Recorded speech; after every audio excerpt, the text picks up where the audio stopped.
Hi students, after the second lesson is over, the poem is over, the wind, we are coming to the third unit. One prose called Little Girl and a poem that is The Rain on the Roof. So, let us start with the prose. There is nothing much to talk about other part. Let us talk what is the theme. To be frank, the synopsis. What is it? This lesson I am making into 3 sections. This lesson is about a little girl and her feelings, view or point about her own father. In the first part she says, I am very much afraid of her father. For that she has lot of reasons. She is much afraid. Mother is okay, grandmother is okay, but father is becoming a very gigantic form for her. Very nicely that is expressed. That is the first part. In the second part, grandmother tried to correct that by doing something in which she does a big mistake and she starts comparing other father, other parent of the neighboring family with him. That means her view become more and more aggressive, arrogant against father. In the third part, one small incident, everything turns around. This is what is called a person's prejudice. She is changing into a realistic or understanding manner. Every people have some prejudice about everything. Prejudice means a preconcept. For example, if I say a person walking on the road with a dirty dress, not like this, some dirty dress, sudden thinking, he is a beggar or maybe he is not from a good family. We are ready. We are fixed with the thought. Is it right? No. He may be from a good family, knowingly is acting like that, or maybe due to certain reasons and circumstances, he would have been in that condition for that time being. We won't know. So, without knowing that, we concept something and we assume something and we behave accordingly. This is what the same little girl does with the father, thinking that father is a rough and tough man, but one small incident changes everything. That means her preconcept changes into a real understanding. This is very much necessary for you people. You have to change your preconcept. Throw away the preconcepts. Throw away your prejudice of everything. You kept so many prejudice about everything. No. No teacher, no book, no subject, nothing should be prejudice. You face it, you go into it, understand the reality. Then you will find your thinking were wrong. This is the theme of this lesson. So let us start with a character called Kezia, a small girl. To the little girl, he was a figure to be feared and avoided. Every morning before going to the work, he came into her room and gave her a casual kiss.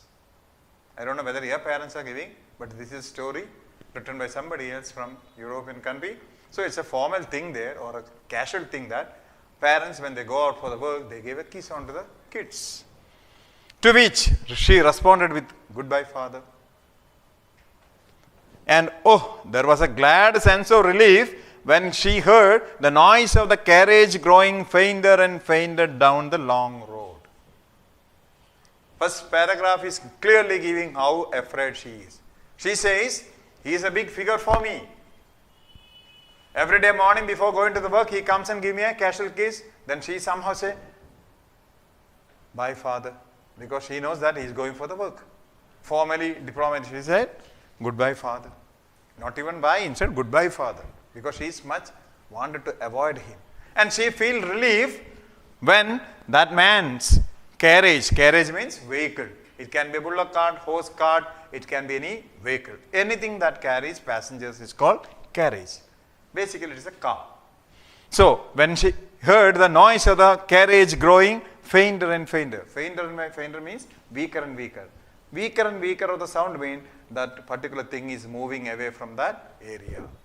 If I hear a sound of a vehicle here and it becomes fainter and fainter, weaker and weaker means the vehicle is moving away from me. If it becomes stronger and stronger, the vehicle is coming towards me, closer to me. So she become very relieved when that sound of the carriage is becoming weaker and weak. In the evening when he came home, he stood near the staircase and heard his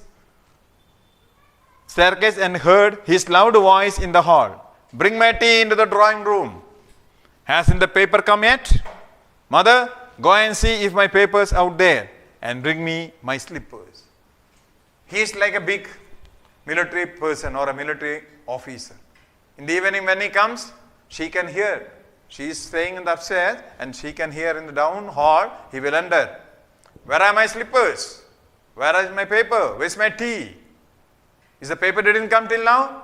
This is the way he will just give orders. And all will be running to do all these things for him. By hearing, she will be just keeping quiet and standing because she is much afraid of him. Morning when he goes, she become relieved. Evening he comes, again she is tensed.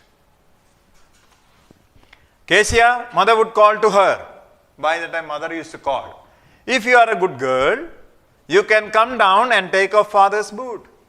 If you are a good girl, why don't you come down and take father's shoes, remove the shoes from his leg? Slowly the girl would slip down the stair, more drawing room door. Slowly she used to come down the stair, very close to where father is sitting. By the time he had his spectacles on and looked at her over them in a way that was terrifying to the little girl. By the time she comes to remove his shoe, he would have put the spectacle to read the paper. Through the spectacle, when he gives a look to her, she will become more shivery. Already she is afraid of him. Over that, he is putting the spectacle and looking. What will happen? He will become more terrifying look for her and she become more and more frightened. Well, Kezia, hurry up and pull off these boots and take them outside. Have you been a good girl today? By the time father will ask, well, Kezia, remove this fast and keep it outside. Were you a good girl today? Did you behave properly in the home? Properly in the school, everywhere? This is a question father will ask in the evening with the spectacle. The spectacle itself is a horrible thing for her. She is already frightened. Therefore, from her mouth, the sound will come in stammering way. You know stammering? Repeated sound in the starting. Bah, bah, bah, like that. This stammering will come. So she says, I don't know, father. I don't know, father. This is the way she acts. She is not able to say. Why? She is already afraid over that father is in a little terrific mood. So she said, I don't know, father. Have you been a good girl? She must say yes or no. But she'd say, I don't know whether I was a good girl or not. See the fear. You don't know? Father get angry more. I am asking you, did you behave well or not? And she is telling, I don't know. Then who will know? So he gets angry. You don't know? If you stutter like that, mother will have to take you to the doctor. If you stutter, if you start talking like that,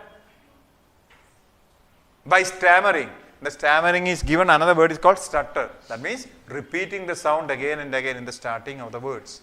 If you do like that, mother has to take you to a doctor for treating. She never stuttered with other people, the reality. She never stuttered with other people, had quite given it up, but only with the father because then she was trying so hard to say the words properly. When she talks to others, she never talks like that. She is very open, she talks very neatly. Because she doesn't have fear.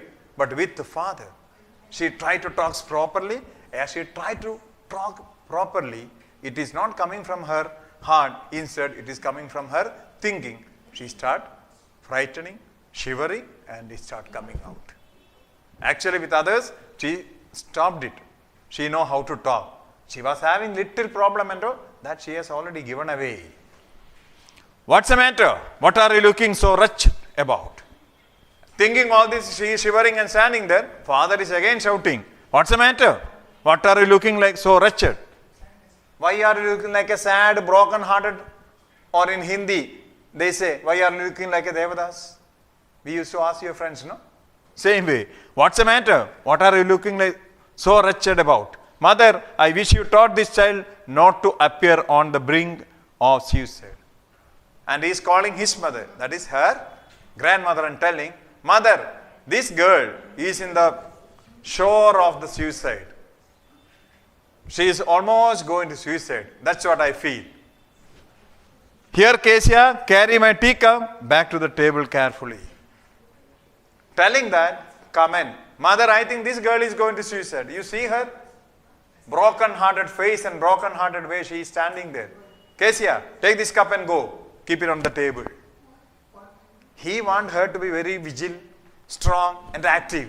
But this poor girl, because of frightening, because of shivering, she is not able to. She is not able to say anything. She starts stuttering, started becoming like a fool in front of father. He was so big, his hands and his neck, especially his mouth, when he yawned. Thinking about him alone was like thinking about a giant.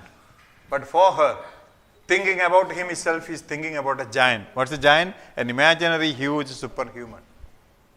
Rakshas, such things in Hindi. Something like that. For him, for her, he is a big man with a big neck, big hand, big body, and totally her feeling is he is a very gigantic, terrifying figure. On Sunday afternoon, grandmother sent her down to drawing room to have a nice talk with the father and mother. So, grandmother used to give an idea. What's an idea? Kezia, go and talk to your father and mother on Sunday. They are free, no? Go and talk, have a nice talk with.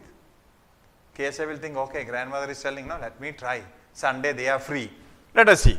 But the little girl always found mother reading and father stretched out on the sofa. But when she comes in the afternoons on Sundays, father will be stretched on the sofa and lying down, and mother will be reading some books. She wanted to come and talk friendly with the mother and father because grandmother is telling, Kezia, go and have a nice talk with the father and mother. Sunday they are free. In the afternoon, especially after the food. She wanted to. But by the time she is coming, father is stretched on the sofa and mother is reading the book. His handkerchief on his face, his feet on one of the best cushions, sleeping soundly and snoring. What he will be doing? He will be keeping the handkerchief on the face and nicely sleeping and snoring. You know what is snoring, no? Some people make sound while sleeping along with the breathing. Along with the breathing, they make sound. That sound is called snoring. So he'll be nicely sleeping with a snoring sound, with a handkerchief on the face. He'll be stressed. He'll be lying on the sofa. She sat on a stool, gravely watched him until he woke up, stretched and asked the time, then looked at her.